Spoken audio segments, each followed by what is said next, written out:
Hello everyone, educare YouTube চ্যানেলে তোমাদের স্বাগত জানাই। আমাদের আজকের আলোচনার বিষয় হলো একাদশ শ্রেণীর বাংলা গল্প লেখক বিভূতিভূষণ বন্দ্যোপাধ্যায়ের পুঁইমাচা গল্পটির প্রতিটি লাইন ধরে ধরে বিস্তারিত আলোচনা। আজকের আলোচনাটি একাদশ শ্রেণীর ছাত্রছাত্রীদের জন্য ভীষণ গুরুত্বপূর্ণ। তোমরা ভিডিওটি প্রথম থেকে শেষ পর্যন্ত অতি অবশ্যই দেখো।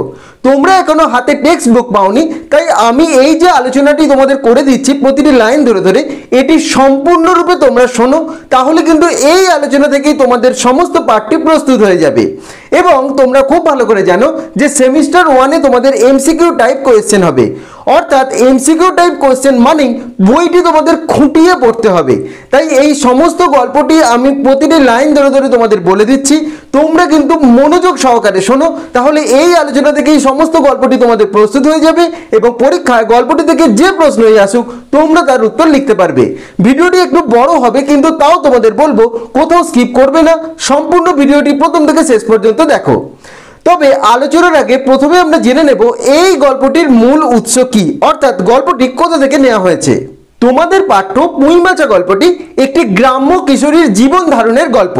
গল্পটি প্রথম প্রকাশ পায় 1331 বঙ্গাব্দের মাঘ সংখ্যায় রামানন্দ চট্টোপাধ্যায় সম্পাদিত প্রবাসী পত্রিকায়। পরে এটি বিভূতিভূষণ বন্দ্যোপাধ্যায়ের প্রথম গল্প সংকলন মেঘমল্লার এই গল্প সংকলনের অন্তর্ভুক্ত হয়। তো চলো এবার গল্পটির প্রতিটি লাইন আলোচনার মাধ্যমে গল্পটির মূল বিষয়বস্তু দেখে নেওয়া যাক। তোমরা ভিডিওটি মনোযোগ সহকারে দেখো। আলোচনার প্রথমে একটি কথা তোমাদের বলে দিই, সমগ্র গল্পটি কিন্তু চলিত গ্রাম্য ভাষায় লেখা, অর্থাৎ গ্রামের মানুষ যে ভাষায় যে রকমভাবে কথা বলেন এই সমগ্র গল্পটি কিন্তু সেইভাবেই লেখা হয়েছে। সহায় হরে চাটুর্যে উঠানে পা দিয়াই স্ত্রীকে বলিলেন, একটা বড় বাটি কি ঘটি যা কিছু এনে দাও তো, তারকুড়ো গাছ কেটেছে, একটু ভালো রস আনি। স্ত্রী অন্নপূর্ণা খড়ের রান্নাঘরের দাওয়ায় বসিয়া শীতকালের সকালবেলা নারিকেল তেলের বোতলে ঝাঁটার কাঠি পড়িয়া 2 আঙুলের সাহায্যে ঝাঁটার কাঠিলঙ্গ জন্মানো তেলটুকু সংগ্রহ করিয়া চুলে মাখাইতেছিলেন। স্বামীকে দেখিয়া তাড়াতাড়ি গায়ের কাপড়টুকু টানিয়া দিলেন মাত্র, কিন্তু বাটি কি ঘটি বাহির করিয়া দিবার জন্য বিন্দুমাত্র আগ্রহ তো দেখাইলেনই না, এমনকি বিশেষ কোনো কথাও বলিলেন না। সহায় হরি অগ্রবর্তী হইয়া বলিলেন, অর্থাৎ স্ত্রীর দিকে এগিয়ে বললেন, কি হয়েছে, বসে রইলে যে, দাও না একটা ঘটি। আহ, খেতি টেতি সব কোথায় গেল এরা, তুমি তেল মেখে বুঝে ছোবে না। অন্নপূর্ণা তেলের বোতলটি সরিয়া দিয়া স্বামীর দিকে খানিকক্ষণ চাহিয়া রহিলেন, তারপর অত্যন্ত শান্ত সুরে জিজ্ঞাসা করিলেন, তুমি মনে মনে কি ঠাউরেছ বলতে পারো? স্ত্রীর অতিরিক্ত রকমের শান্ত সুরে সহায় হরির মনে ভীতির সঞ্চার হইল। ইহা যে ঝড়ের অব্যাহতির পূর্বের আকাশের স্থির ভাব মাত্র, তাহা বুঝিয়া তিনি মরিয়া হইয়া ঝড়ের অপেক্ষায় রইলেন। একটু আমতা আমতা করিয়া কহিলেন, কেন, কি আবার কি? অন্নপূর্ণা পূর্বাপেক্ষাও শান্ত সুরে বললেন, অর্থাৎ আগের থেকেও আরও শান্তভাবে বললেন, দেখো, রঙ্গ করো না বলছি, ন্যাকামি করতে হয় অন্য সময় করো। তুমি কিছু জানো না কি খোঁজ রাখো না? এত বড় মেয়ে যার ঘরে, সে মাছ ধরে আর রস খেয়ে দিন কাটায় কি করে তা বলতে পারো? গায়ে কি গুজব রটেছে জানো?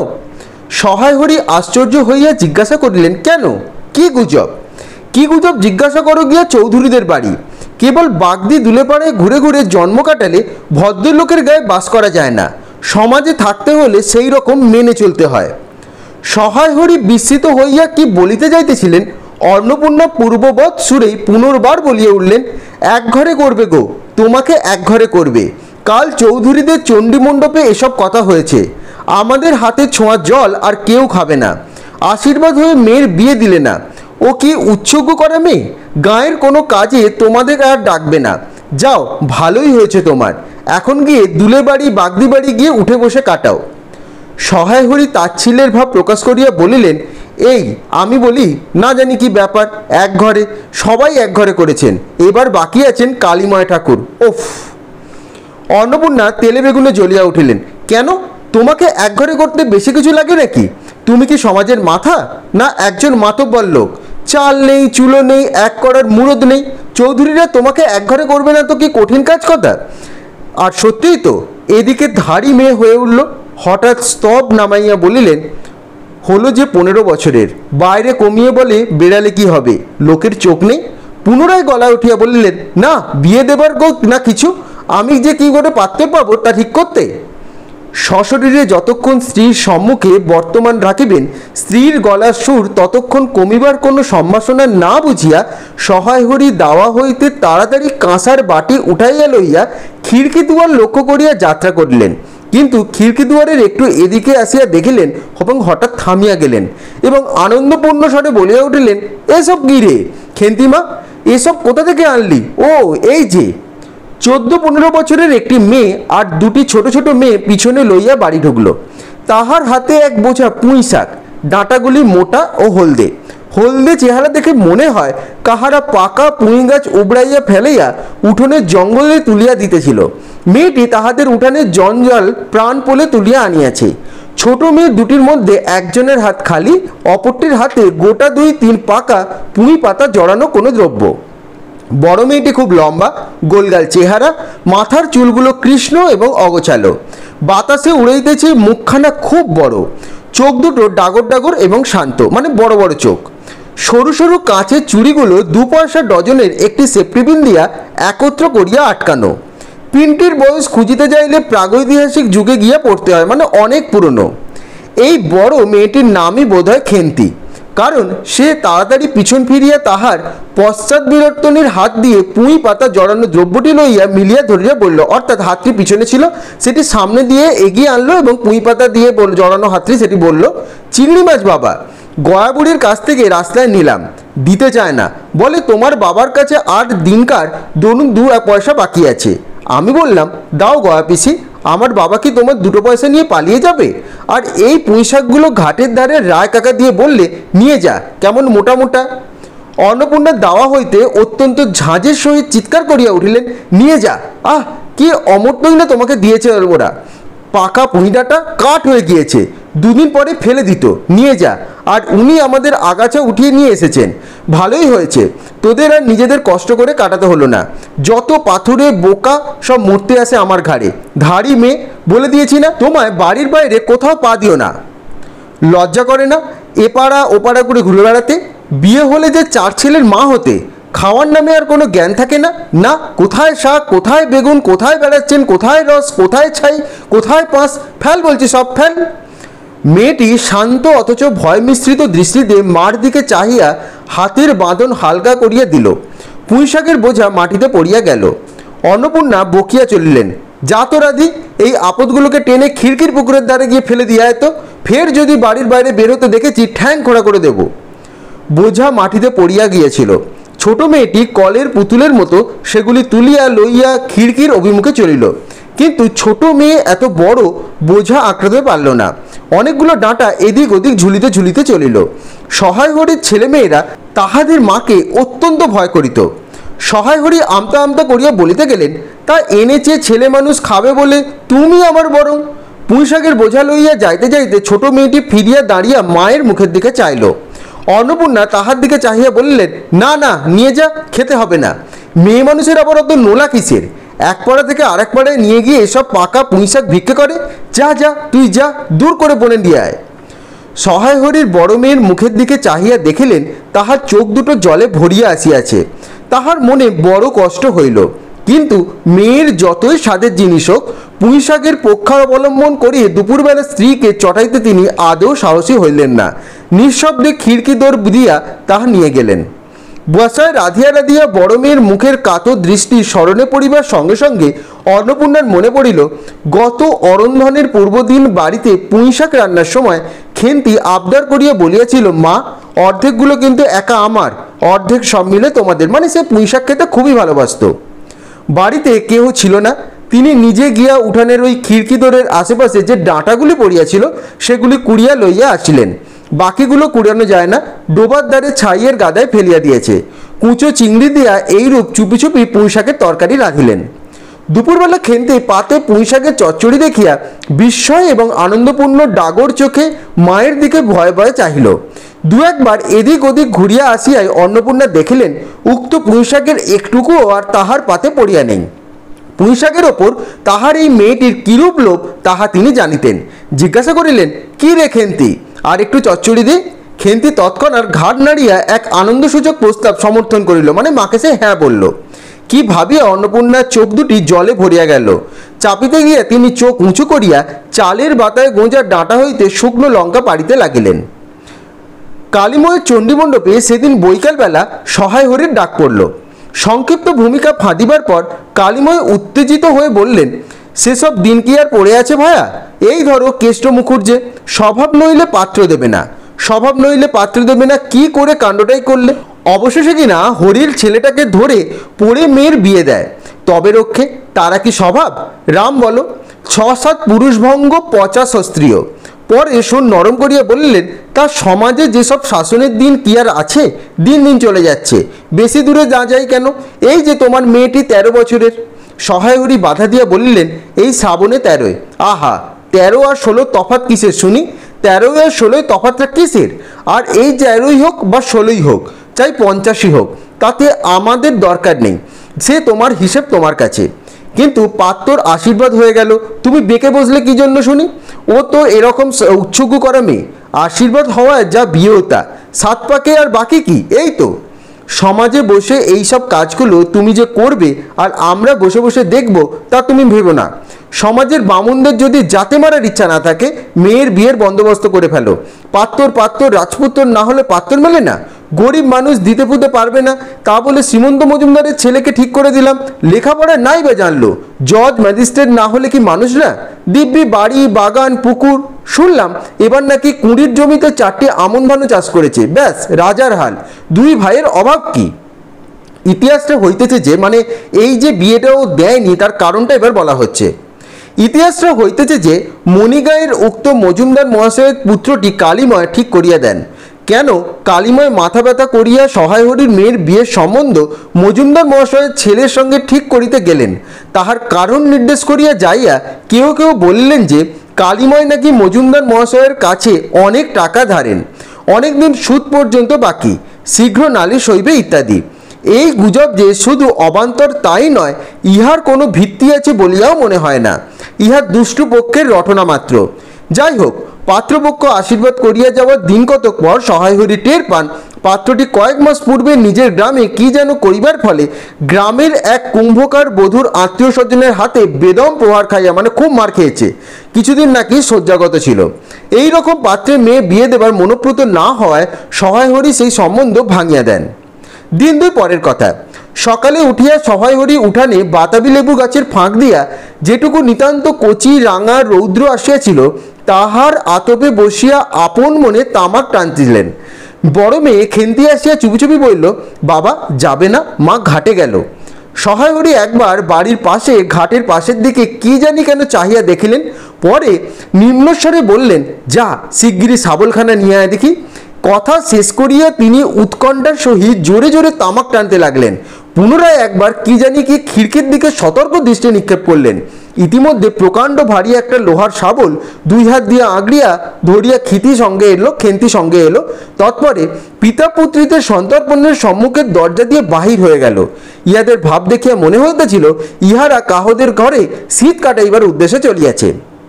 অন্নপূর্ণা স্নান করিয়া সবে কাপড় ছাড়িয়া উনুন ধরাইবার জোগাড় করিতেছিল, মুখুজ্জি বাড়ির ছোট খুকি দুর্গা আসিয়া বলিল, খুড়িমা, মা বলে দিল খুড়িমাকে গিয়ে বল মা ছোবে না, তুমি আমাদের নবান্নটা মেখে আর ইঁতুর ঘটগুলো বার করে দিয়ে আসবে। মুখুজ্জি বাড়ি ওপাড়ায় যাইবার পথে বাঁধারের একটা জায়গায় শ্যাওড়া, বানভাট, রাংচিতা, বনচাতলা গাছের ঘন বন। শীতের সকালে এক প্রকার লতাপাতার ঘন গন্ধ বাইরে আসছিল। একটা লেজওয়ালা হলদে পাখি আমড়া গাছের এডাল থেকে ওডাল যাইতেছিল। দুর্গা আঙুল দিয়ে দেখাইয়া বলিল, খুড়িমা খুড়িমা, ওই যে অমন পাখিটা। পাখি দেখতে গিয়া অন্নপূর্ণা কিন্তু আর একটা জিনিস লক্ষ্য করলেন, ঘন বনটার মধ্যে কোথায় এতক্ষণ খুব খুব করিয়া আওয়াজ হইতেছিল, কি যেন কি খুঁড়িতেছিল। দুর্গার কথার পরই হঠাৎ সেটা বন্ধ হয়ে গেল। অন্নপূর্ণা সেখান দিয়ে খানিকটা থমকে দাঁড়াইলেন, পরে আবার চলতে আরম্ভ করলেন। তাহার খানিক দূর যাওয়ার পরেই বনের মধ্যে পুনরায় খুব খুব করে শব্দ আরম্ভ হইল। কাজ করিয়া ফিরিয়া অন্নপূর্ণা কিছু বিলম্ব হইল, মানে তার কিছুটা দেরি হলো। বাড়ি ফিরিয়া দেখিলেন খেন্তি উঠানে রৌদ্রে বসিয়া তেলের বাটি সম্মুখে লইয়া খোঁপা খুলিতেছিল। তিনি তীক্ষ্ণ দৃষ্টিতে মেয়ের দিকে চাহিয়া বলিলেন, এখনো নাইতে যাসনি? কোথায় ছিলি এতক্ষণ? খেন্তি তাড়াতাড়ি উত্তর দিল, এই যে মা, এক্ষুনি যাবো আর আসবো। খেন্তি স্নান করিতে যাইবার একটুখানি পরেই সহায় হরি সস্যায়ে 15-16 সের ভারী একটা মেটে আলু ঘাড়ে করিয়া কোথা হইয়ে আসিয়া উপস্থিত হইল এবং সম্মুখে স্ত্রীকে দেখিয়া কৈফিয়ত দৃষ্টিতে সেদিকে চাহিয়া সে বলল, ওই যে ওপাড়ায় ময়সা চৌকিদার রোজই বলে, কর্তা ঠাকুর, তোমার বাপ থাকতে তবু মাসে এদিক ওদিক তোমার পায়ে ধুলো পড়তো, আজ তো আজকাল এদিকে আসোই না। এই বেড়ার দ্বারে মেটে আলু করে রেখেছি, তার দাদা ঠাকুর বরং। অন্নপূর্ণা স্ত্রীর দৃষ্টিতে স্বামীর দিকে চাহিয়া বলিলেন, বরুজ পাতার বনের মধ্যে বসে খানিক আগে কি করছিল শুনি? সহায় হরি অবাক হইয়া বললেন, আমি কখনো না, আর এই তো আমি। সহায় হরির ভাব দেখিয়া মনে হইতেছিল তিনি এইমাত্র আকাশ হইয়া পড়িয়াছিলেন। অন্নপূর্ণা পূর্বের মতোই স্ত্রীর দৃষ্টিতে স্বামীর দিকে চাহিয়া বলিলেন, চুরি তো করবেই, 3 কাল গিয়ে 1 কাল ঠেকেছে কিনা, মিথ্যে কথাগুলো আর বলো না, আমি সব জানি। মনে ভেবেছিলাম আপদ ঘাটে গিয়েছে, আর কি দুর্গা মা ডেকে পাঠিয়েছিল, ওপাড়ায় যাচ্ছি, শুনলাম বরুজ পাতার বনের মধ্যে কি যেন খুব শব্দ। তখনই আমি বুঝতে পেরেছি, সারা পেয়ে শব্দ বন্ধ হয়ে গেল। যেই আবার খানিক দূর গেলাম, আবার দেখি শব্দ। তোমরা তো ইহকাল থেকে পরকাল নেই, চুরি করতে ডাকাতি করতে যা করিতে ইচ্ছা হয় করো, কিন্তু মেয়েটাকে আবার এর মধ্যে দিয়ে মাথা খাইয়া কিসের জন্য? সহায় হরি হাত নাড়িয়া বরুজ পাতায় তাহার উপস্থিত থাকার বিরুদ্ধে কতগুলি প্রমাণ উত্থাপন করবার চেষ্টা করলেন, কিন্তু স্ত্রীর চোখের দৃষ্টির সামনে তাহার বেশি দূর এগোলো না, বা কথিত উক্তিগুলির মধ্যে কোনো পৌবাপর্য সম্বন্ধ খুঁজে পাওয়া গেল না, মানে কোনো সারমর্ম ছিল না কথাগুলোর। 8 ঘন্টা পরে খেন্তি স্নান করিয়া বাড়ি ঢুকিল। সম্মুখস্থ মেটে আলুর দিকে একবার আর চোখে চাহিয়ায় নিরীহমুখী উঠানের আনলায় অত্যন্ত মনোযোগের সহিত কাপড় মিলিয়া দিতেছিল। অন্নপূর্ণা ডাকিলেন, খেন্তি, এদিকে একবার আয় তো, শুনে যা। মায়ের ডাক শুনিয়া খেন্তির মুখ শুকিয়ে গেল। সে ইতস্তত করিয়া মায়ের নিকটে আসিয়া নিজে জিজ্ঞাসা করিলে, এই তো মেটে আলুটা দুজনে মিলে তুলে এনেছিস না? খেন্তি মার মুখের দিকে একটুখানি চাহিয়া থাকিয়া আবার ভূপতিত মেটে আলুর দিকে চাইল, মানে মাটিতে থাকা মেটে আলুর দিকে চেয়ে বলল, পরে পুনরায় মায়ের মুখের দিকে চাইল এবং সঙ্গে সঙ্গে ক্ষিপ্র দৃষ্টিতে একবার বাড়ির সম্মুখস্থ বাঁশঝোড়ের দিকে তাকিয়া চাহিয়া রইল। তাহার কপালে বিন্দু বিন্দু ঘাম দেখা গেল, কিন্তু মুখ দিয়া কথা বাহির হইল না। অন্নপূর্ণা কড়া স্বরে বললেন, কথা কইছিস না যে, এই মেটে আলু তুই এনেছিস কিনা?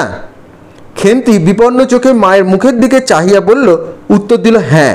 অন্নপূর্ণা তেলে বেগুনে জ্বলিয়া উঠে বললেন, পাজি, আজ তোমার পিঠে আমি আস্ত কাঠের চেলা ভাঙবো। বরুজ পাতার বনে গিয়েছে মেটে আলু চুরি করতে?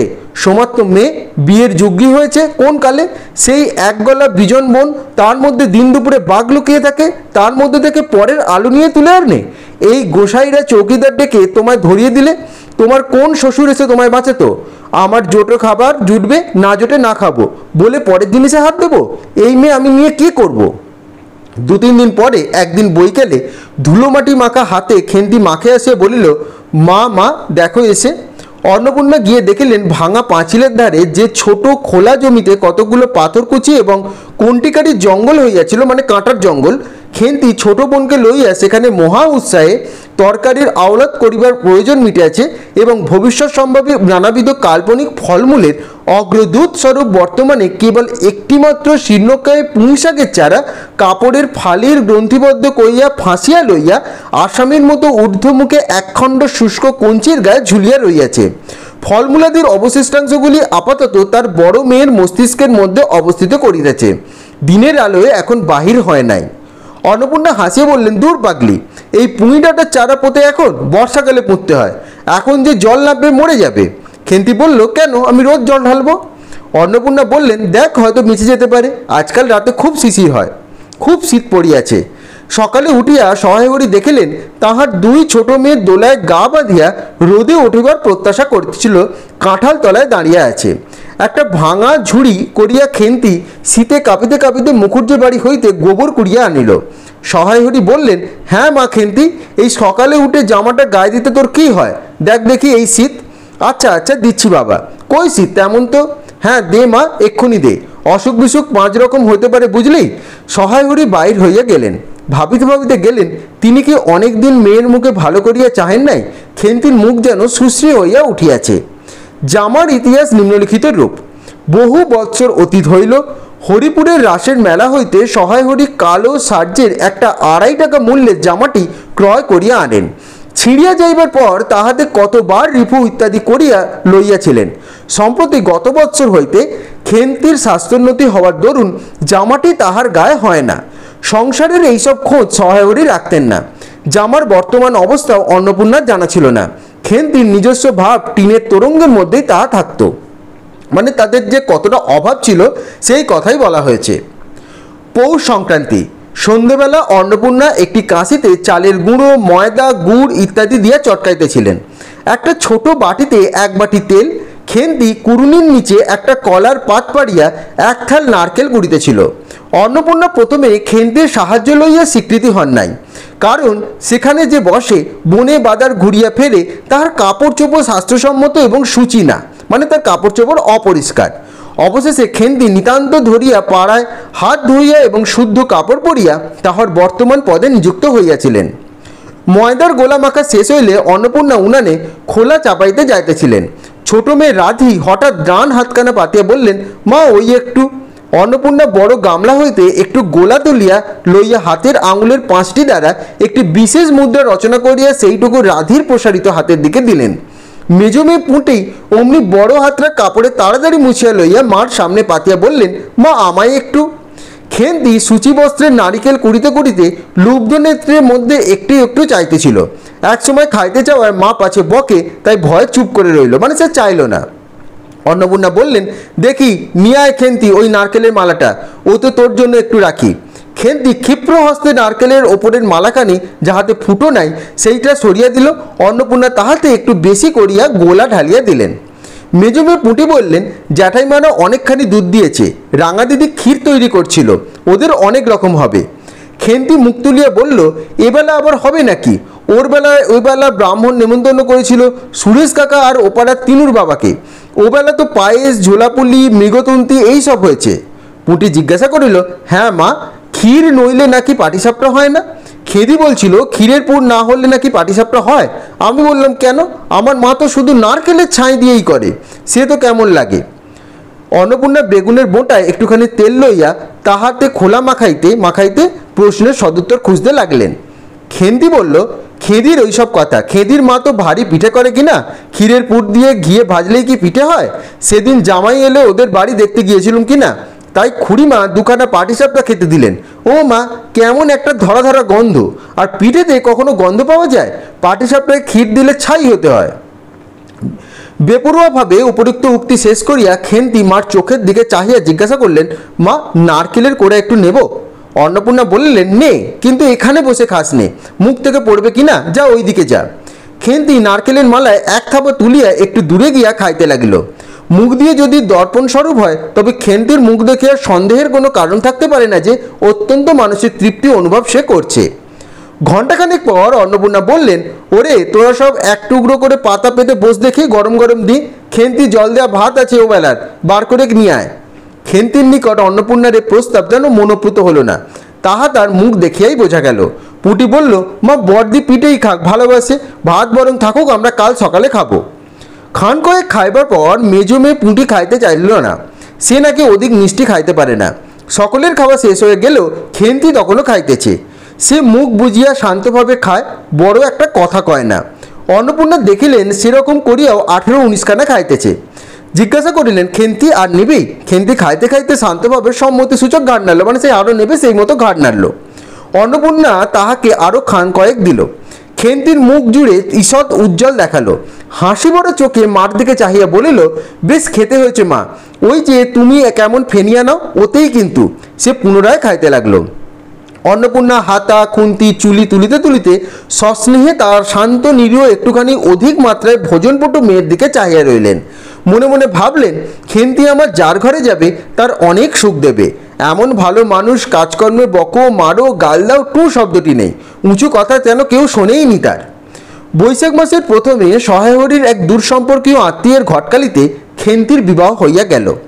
দ্বিতীয় পক্ষের বিবাহ হইল, পাত্রটির বয়স 40-এর খুব বেশি কোনো মতেই হবে না।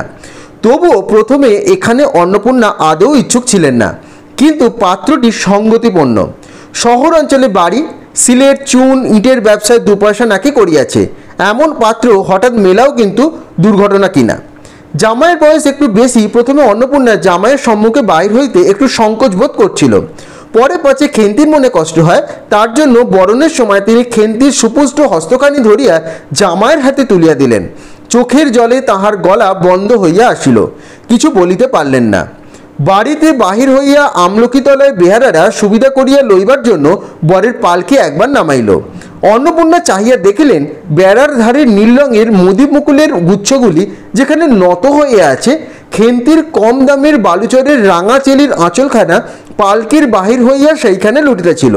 আর তার অত্যন্ত অগোছালো নিতান্ত নিরীহ একটু অধিক মাত্রায় ভোজনপটু মেয়েটিকে পরের ঘরে পরিচিত মহলে পাঠাইতে তার বুক উদ্বেল হইয়া যাইতেছিল। খেন্তিকে কি অপরে ঠিক বুঝবে? যাইবার সময় খেন্তির চোখের জলে ভাসিতে ভাসিতে সান্ত্বনা সুরে বলিয়াছিল, মা, আষাঢ় মাসেই আমাকে এনো, বাবাকে পাঠিয়ে দিও, 2 মাস তো। ওপাড়ার ঠান্দিদি বললেন, তোর বাবা তোর বাড়ি যাবে কেন রে, আগে নাতি হোক তবে তো। খেন্তির মুখ লজ্জায় রাঙা হইয়া উঠিল। জল ভরা ডাগর চোখের ওপর একটুখানি লাজুক হাসির আভা মাখাইয়া সে একগুঁয়েমি সুরে বলল, না, যাবে না বই কি, দেখো তো কেমন না যান। ফাল্গুন চৈত্রের মাসের বৈকাল বেলায় উঠানের মাচায় রৌদ্র দেয়া আমসত্ত্ব তুলিতে তুলিতে অন্নপূর্ণার মন হু হু করিত। তাহার অনাচারী লোভী মেয়েটি আজ বাড়িতে নেই যে। কোথা হইতে বেড়াইয়া আসিয়া লজ্জাহীনার মতো হাতখানি পাতিয়া মিনতির সুরে বলতো, মা, বলবো একটা কথা, ওই কোনটা ছিঁড়ে একটুখানি। 1 বছরের ওপর হইয়া গিয়াছে। পুনরায় আষাঢ় মাস, বর্ষা দেশে নামিয়াছে।